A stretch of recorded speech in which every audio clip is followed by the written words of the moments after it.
In Conception Bay North, it's all hands on deck to fight an out-of-control wildfire that's destroyed about 100 structures.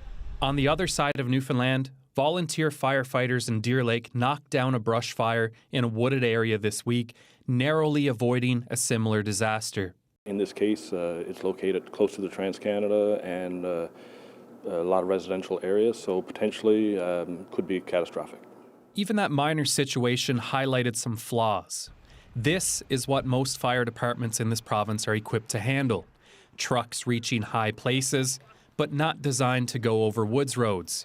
Bunker suits designed for keeping flames out, but not for trekking through the forest in the summer. While volunteer firefighters are keen to answer the call, Rousel says most are ill-equipped to handle the growing demand of wildfires. We can do some of it, but with the restrictions of bunker gear rather than wall-land gear is a lightweight compared to the bunker gear, so there's definitely restrictions put upon us.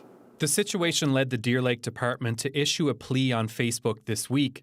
The worst part about these types of fires is that our daily firefighting equipment is our only option. If a fire gets away from us in the woods, our equipment is rendered useless. In Spaniards Bay, firefighters know the struggle. The department has been on standby for the Conception Bay North fire and used bunker gear to knock down a brush fire in their own community on Tuesday.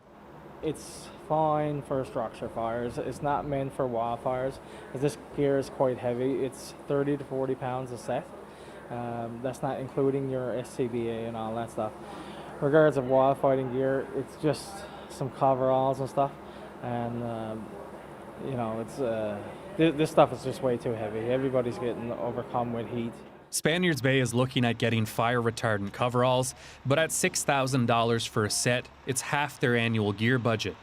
The province provided $730,000 last year to cost-share volunteer firefighting equipment, but this summer has brought an inferno of change. 216 wildfires so far this season, more than double the province's previous 5-year average. Premier John Hogan touched on the topic at a press briefing in St. John's Thursday morning. They didn't sign up to fight wildfires, but they're doing it anyways. We will continually have to reassess and continually assess going forward what risk the province is at for future wildfires and what equipment is needed. And if more equipment is needed, more gear is needed, then yeah, we will fund that. Hogan says the changes won't come in the short term, meaning some departments will continue to shoulder a heavy load for the time being. Ryan Cook, CBC News, St. John's.